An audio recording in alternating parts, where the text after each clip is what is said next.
Abi, gari gelo via Giorgiani. Ya uçak hamlıyla. Ya vanet edey ha. Buradan geçtim.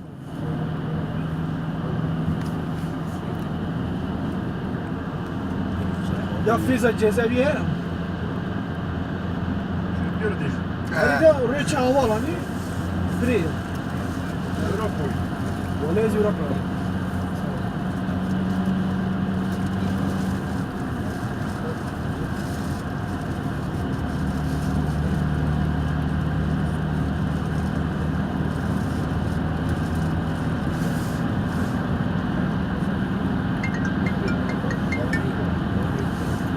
Alo. Nada böyle geldik şu ahırın içinde bir dakikadan az böyle o ışıklarda.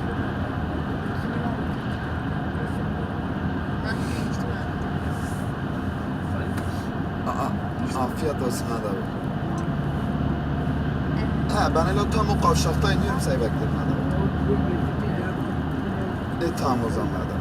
Tamam burada görüşürüz. Allah razı olsun. Allah razı olsun.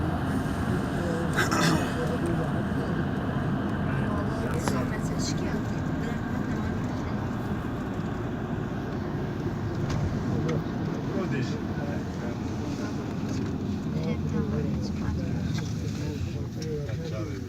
Derimiz mi var nefes sındık mı? Burada bir nekken.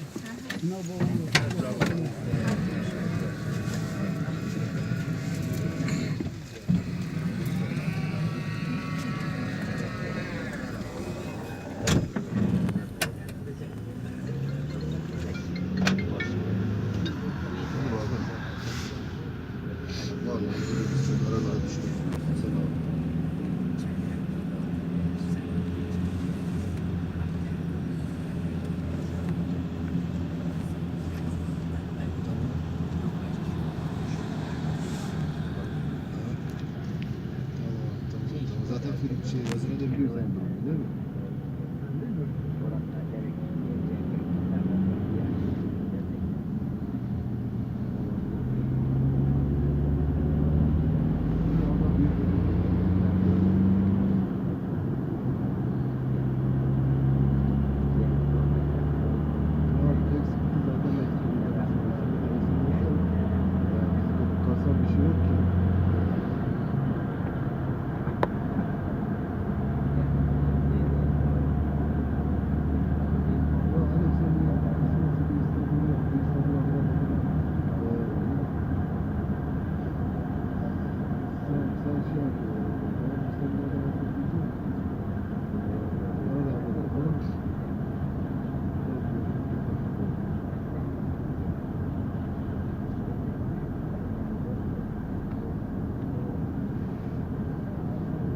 Konuşuyor.